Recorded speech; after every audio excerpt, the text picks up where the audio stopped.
Most people think of the Smokies as peaceful. Scenic trails, sunlight through tall pine, blue ridges fading into the mist. That's what fills the postcards and brochures. But that's not the Smoky Mountains I'm about to tell you about. The one you're about to hear doesn't make it into the park maps. This begins with a man who saw something he never should have. And once he did, he couldn't unsee it. His name is Eli Brennan, a federal ranger with over a decade of fire watch duty in the Smoky Mountain backcountry. Eli wasn't a storyteller. He wasn't chasing myths or trying to go viral. He just showed up to work, year after year, alone in a place most people don't last a single night. He lived out of a pack, moved between towers, checked for lightning strikes, smoke, flare-ups, reported poachers, logged wind direction and barometric changes by hand, still used a pencil. For 14 years, his postings were routine, until the final one. September 2013, a week before everything fell apart. He'd been stationed at Tower 9, deep in a remote corner near the Tennessee-North Carolina line, just beyond a service road that hadn't been maintained in over a decade. You had to hike in on foot. No comms towers, no cell coverage. The only thing connecting Eli to the outside world was a park-issued radio with a bad battery and a low-gain repeater that barely cleared the ridgeline. And that night, he turned it on and whispered this into the mic. Eli's. "It's moving again, I'm armed, but I don't think that matters." Then nothing, for 12 seconds. Then came the sound, like wood snapping, but upward. Not falling, not breaking in the wind. Climbing.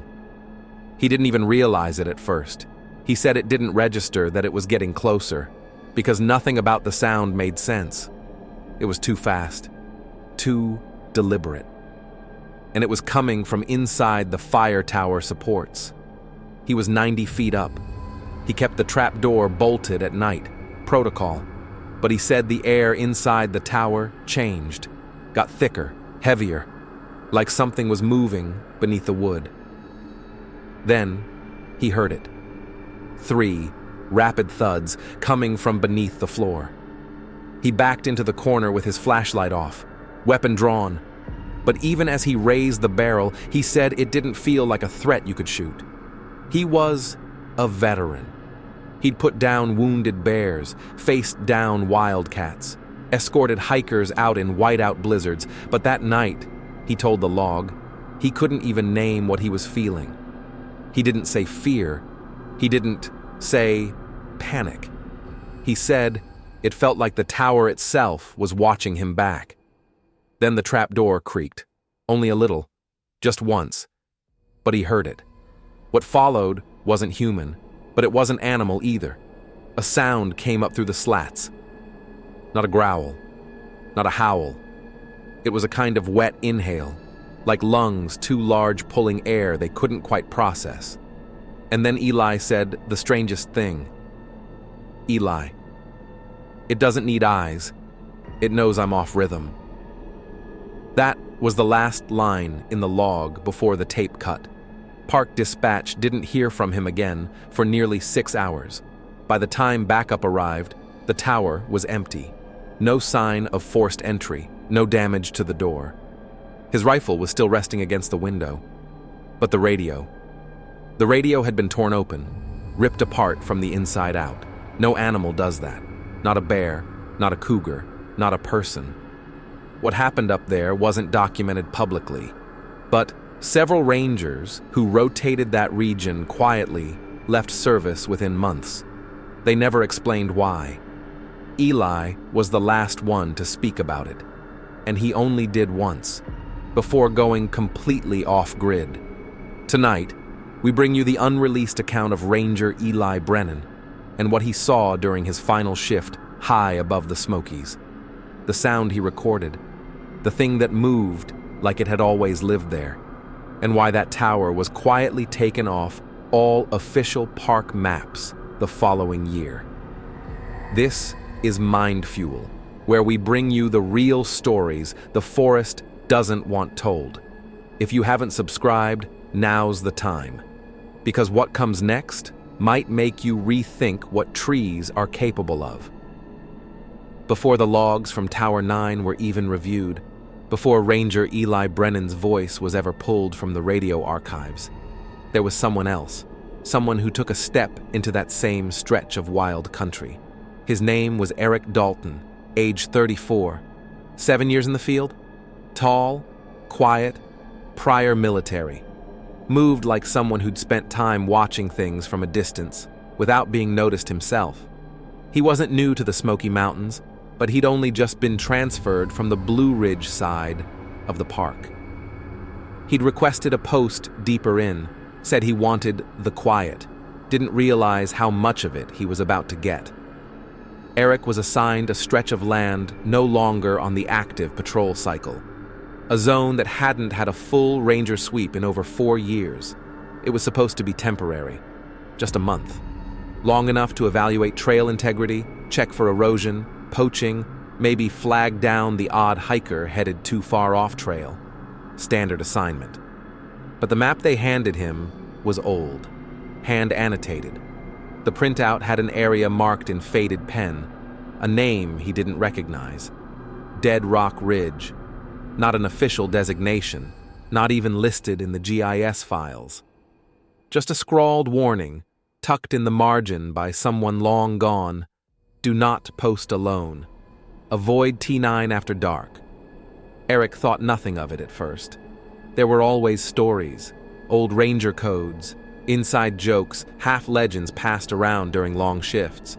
But the more he asked about the location, the quieter the other rangers got. Some chuckled, most didn't. One older guy, Jim Holloway, who'd been in that region since the late 80s, he pulled Eric aside after a briefing and said just one thing. Watch the tree line at sundown. Don't look too long. It notices. He wouldn't elaborate. No one ever did. Eric shrugged it off. Thought maybe it was hazing. A welcome to the back country kind of thing. But when he keyed in his duty zone on the dispatch log, he noticed something strange. The tower listed under his sector didn't have a code. No signal marker, no repeater coordinates. Just a blank spot where the name should be. And still, he went.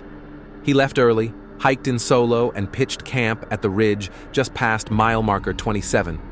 The trees out there were taller, thicker. The moss underfoot stayed damp even when the weather cleared, and there were no signs of recent traffic. No boot prints, no discarded wrappers, no tree markings, no birdsong, just wind. And the feeling that something was always just a little farther back in the brush. Never ahead, never beside. Always behind. The locals in that part of the county didn't offer much either. He'd stopped at a bait shop before the patrol, asked about the ridge. The man behind the counter didn't answer, didn't even look up. Just reached under the counter and slid a can of bear spray across to him. Didn't charge him for it. Just said, "You hear clicking, you run. Don't try to see it." Eric didn't know what to make of that. He hadn't even mentioned hearing anything. That first day on patrol, he logged the dry stream beds, old tree fall, coyote tracks along the south slope, nothing unusual. But as night settled in, he started picking up on something else. The forest was too still. Even in the mountains, you expect crickets, owls, distant frogs or crows, but that ridge was quiet in a way he'd never experienced. Dead quiet, like everything had taken cover. And then, something else. He radioed it in at 9:47 p.m.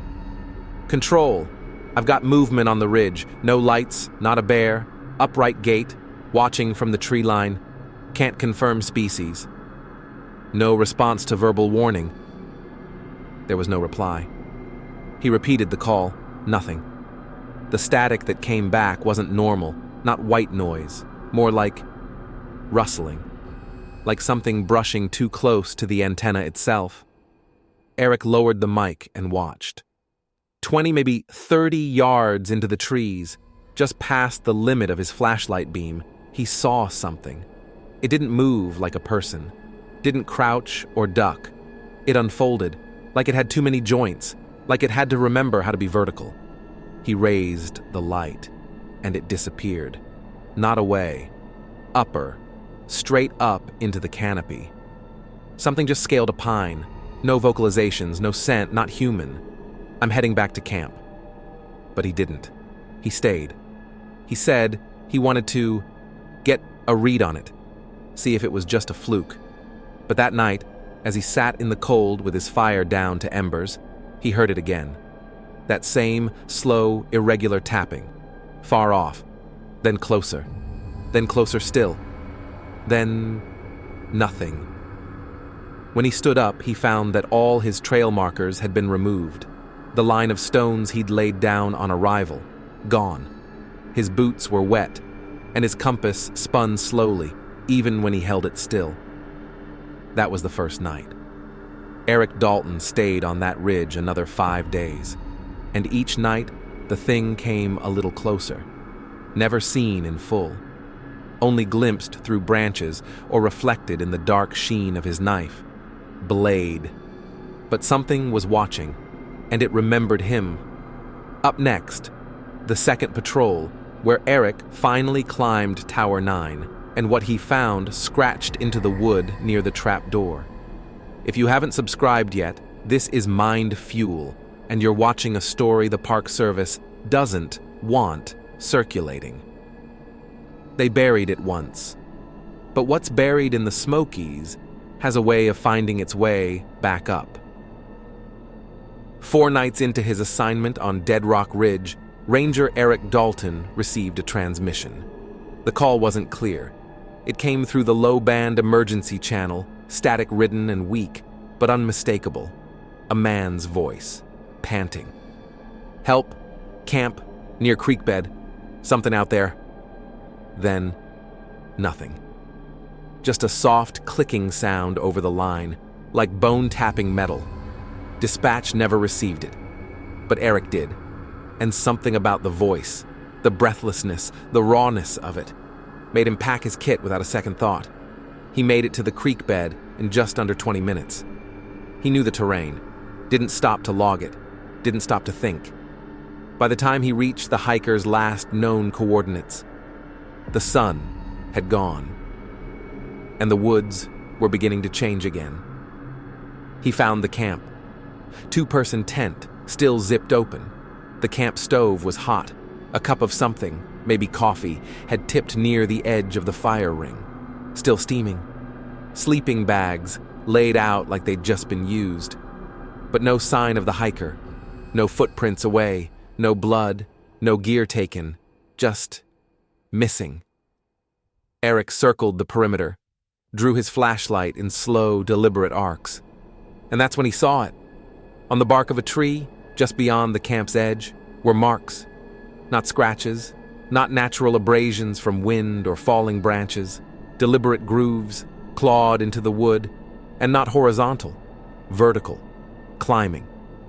The gouges started 6 feet up the trunk and went higher, nearly 12.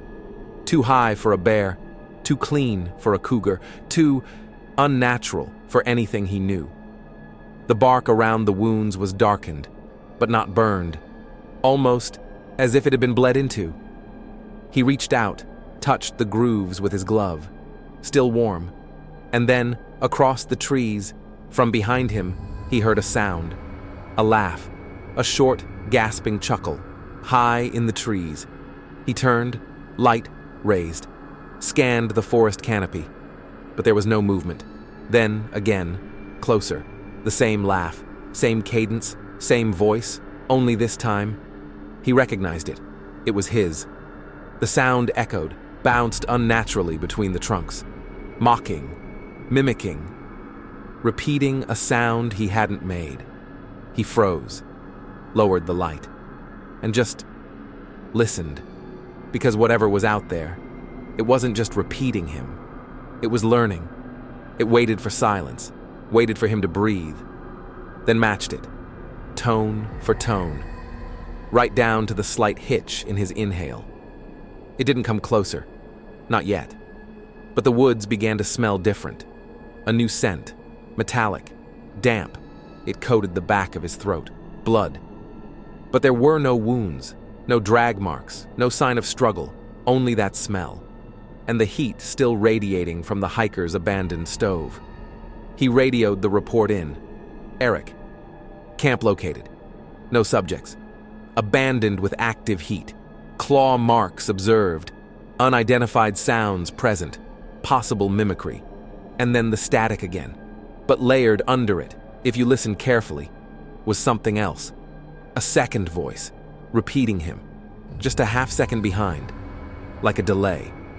But there was no transmitter near him, no repeater tower, no backup, no other team, just Eric, and the forest, and the thing that had learned how to speak like him. He should have left, gone back to base camp. But he didn't. He stayed. Because something about that laugh, he couldn't let it go. It wasn't just imitation, it was remembrance. The thing in the trees knew him, and maybe worse, had known someone before him. That night he didn't sleep, didn't write in the log, just sat beside the cold fire pit, rifle across his lap, waiting for a sound that didn't come again. In the morning, he'd hike north, toward the tower. He told himself it was to check signal range. But deep down, he already knew. The thing out there had come from higher ground. It had dropped to the forest floor to get his attention. But now, it wanted him to climb. Next, what Ranger Eric Dalton finds when he finally reaches Tower 9. A smell that doesn't wash off, claw marks on steel, and a message scratched into the trapdoor from the inside. This is MindFuel, where real stories leave marks that don't fade. Subscribe now, because some structures in the forest were never meant to be climbed, and what's waiting at the top is no longer alone. At dawn, Ranger Eric Dalton broke camp. He didn't eat, didn't log his coordinates, just packed and started hiking north, toward the tower. It was the same one he'd seen on the out-of-date park maps, no longer listed. No official trail leading to it anymore. The climb took nearly 5 hours, straight up an overgrown ridge, crawling with vines and slick boulders. He saw no game, no birds, no squirrel chatter. The deeper he moved into the zone, the more the air changed, like the forest was holding its breath. The fire tower rose into view just past noon. Tower 9. It looked wrong. Tilted slightly, like the weight of what had happened there had bent it into the earth. The wood was gray, almost colorless, as if all the years of sun and wind had scrubbed it bare. The steel brackets were rusted through. The trapdoor at the top was hanging open. There were no ranger flags, no call sign markings, no repeater antenna, just that silhouette, sticking out of the trees like a warning. Still, Eric climbed, hand on his sidearm, boots echoing softly with each step on the groaning metal stairs. He stopped at the third landing to rest, and that's when he heard it. Above him, inside the cabin, a slow creak, then another. Not wind, not an animal, too even, too careful. He unholstered, waited, listened. The wind died, no birds, no branches moving, just silence. And then a scuffle directly above, like skin dragging across planks, followed by a low, wet exhale. He made the decision to ascend, step by step. By the time he reached the final landing, the trapdoor above was fully open. He peered into the shadowed interior. Empty.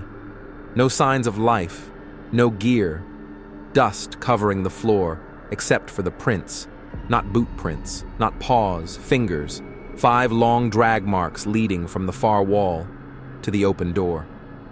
Eric stepped inside, gun raised, and there on the opposite side of the cabin, carved deep into the wall, something came down. Don't look up. And against every survival instinct he had, he did. The rafters were dark. but something hung there, folded, motionless. He thought it might be an old tarp at first, or weather-warped insulation, until it moved. The shape unfolded, long limbs peeling away from the beams. It crawled head-first down the outer wall of the tower, fingers spread like roots, joints bending in ways they shouldn't. It didn't drop, didn't climb. It poured downward, fluid, deliberate, predatory.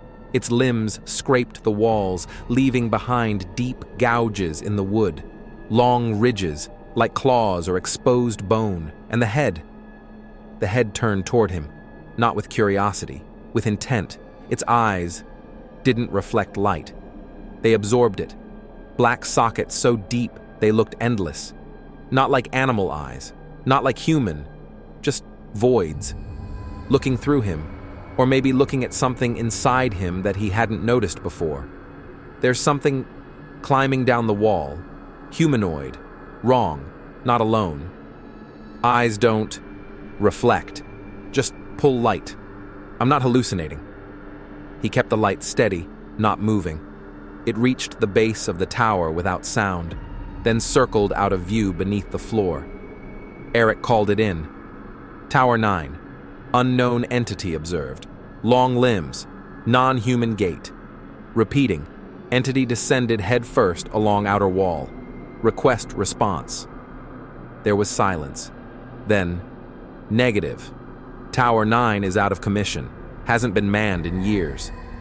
Dalton, who are you with up there? That last question stayed with him. Not what did you see? Not repeat last transmission. Just, who are you with? As if something else had keyed the mic before he did. As if the system had already heard his voice from somewhere else. He stared down the trap door. There was no movement, no sound, no air. And still, he didn't move.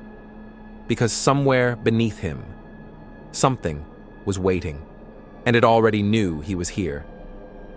In the next chapter, the logs left behind by Ranger Eli Brennan. The final night, he stayed in that tower, and what he wrote when the thing started mimicking his breathing from inside the cabin. This is MindFuel. Subscribe now, because this story, this one isn't done. And what climbed back up wasn't done with Eric. They tell you to trust your instincts in this line of work. What they don't tell you is what to do when your instincts are telling you to run, and your duty demands you turn back. I didn't sleep after that first night in the tower. I didn't speak much either. HQ tried asking questions, and I gave just enough to satisfy protocol. But I left out the part about the eyes with no light. I left out the part about hearing my own voice. I told them I saw something move through the trees, fast, tall, maybe a bear. But bears don't climb down towers head first like that. The next evening, I returned. I shouldn't have, but part of me needed to know if I was losing it, or if something real was happening on Dead Rock Ridge. I didn't go alone this time.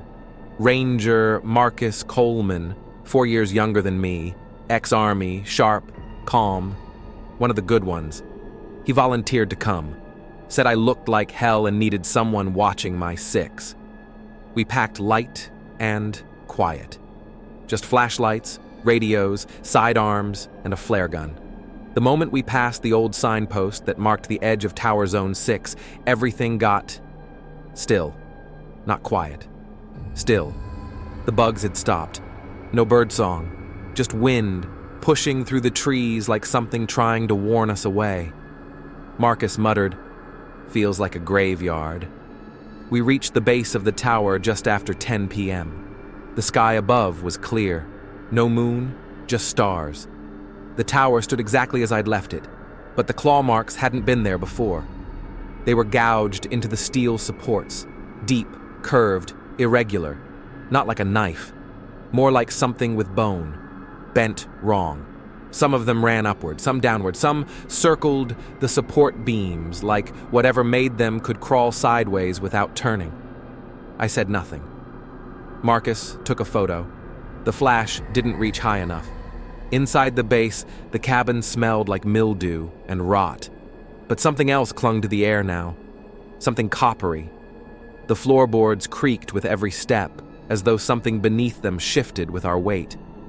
We found the journal inside a storage locker wedged behind an old ration crate. Thin, leather binding. Yellowed pages. Most of the entries were routine. Patrol logs, weather, wildlife counts. Then the handwriting changed, became erratic. June 3rd, 1976. The walls creak too much when there's no wind. June 5th. Whatever it is, it waits until dark. I can hear it chewing. Inside the walls, it knows I know. And the last entry, half a page of jagged pen scratches, and it watches from the inside walls. I can hear it chewing. No period, no end. That was it. We heard the first sound not long after that. Marcus froze. You hear that? It was a voice, his voice, screaming, from beneath the floorboards. But Marcus was still right next to me. We stared at each other. Then it screamed again, ragged, panicked, but wrong. Too high-pitched, too many syllables. It was trying to copy his voice, but the rhythm was broken. The pauses were off, like a recording being stitched together live, in real time. Marcus raised his radio.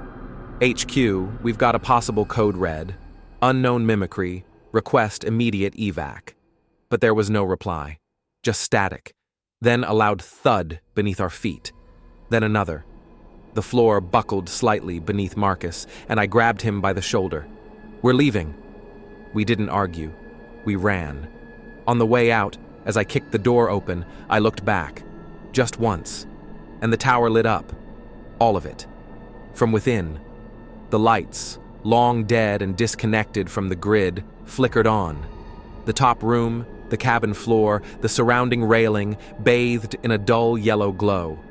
There was something in the window. It didn't move. We didn't stop running until we were a mile out. And even then, neither of us said a word. That tower, it should not have been powered. And that voice, it knew Marcus's name. And that journal. Someone tried to warn us. And now, I'm warning you.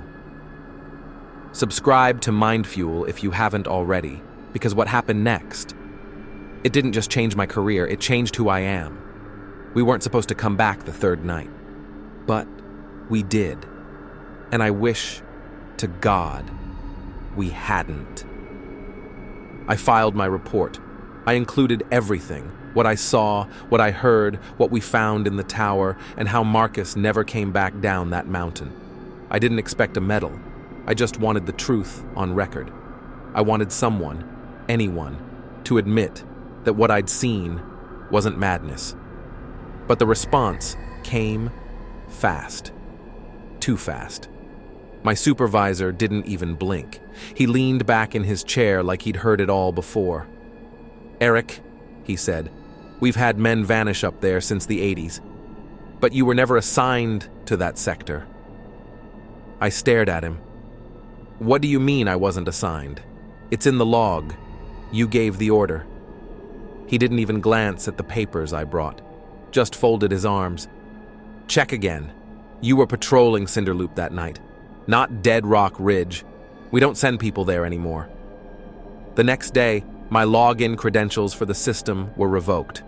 My report was nowhere in the shared drive. Gone. The shift calendar had no record of Marcus and I ever patrolling together that week. And the tower? Tower 019, the one we climbed, the one with claw marks down the steel support beams, the one that lit up as I ran, was listed as condemned. Structural instability.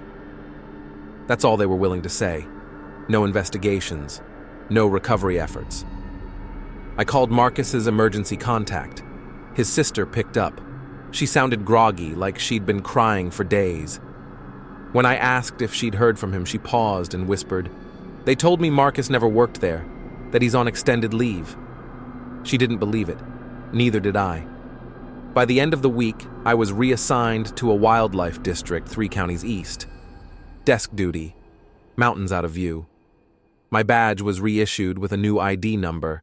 They said my old one had been deactivated due to a clerical error, but I wasn't interested in more mountains. I left. Packed up what little I owned, left the uniform folded on the kitchen table, and drove across state lines until I found a town so small it didn't have streetlights. Rented a place on the edge of the woods. Seemed safer at the time. Foolish, I know, I thought I could outrun it. Then came the first night. I was alone, dead quiet. Nothing but the creak of the house and the occasional breeze slipping under the doorframe. Until I heard something outside. Not footsteps, not animals. It was the sound of breathing, long and slow, pressed up against the glass. I didn't move. Just sat in the dark, holding my breath like a coward, hoping it would pass. The next night, I heard it again. But this time, it didn't stop at the window. It moved around the house, circled it, and then it climbed. I know that sound now. The scraping, the shifting weight, the long limbs that don't belong to anything natural. It moved up my roof like it had practiced it for years. Then silence. Nothing for hours. Until a voice whispered through my bedroom vent. Eric. My name. But not human. Something wrong in the throat. Like it was being forced through someone else's vocal cords. Dragged up from the gut like phlegm. I didn't sleep that night, or the next. I began to record everything. Just in case. If this tape ever surfaces, if you're listening to my voice right now, I need you to remember something. Something I wish I'd told Marcus. Something I wish someone had told me. It's in the trees. I hear it now, near my home. Don't look up. Never look up. Smoky Mountain Fire. Tower. 019 remains closed. Official cause. Structural instability. There are stories that stay buried for a reason. There are towers that never should have been built. And there are creatures that were never meant to be seen. If this was your first time hearing about Fire Tower 019, no, this isn't the last. Subscribe to MindFuel for more real stories that were never meant to surface. We'll be watching the woods. You should too.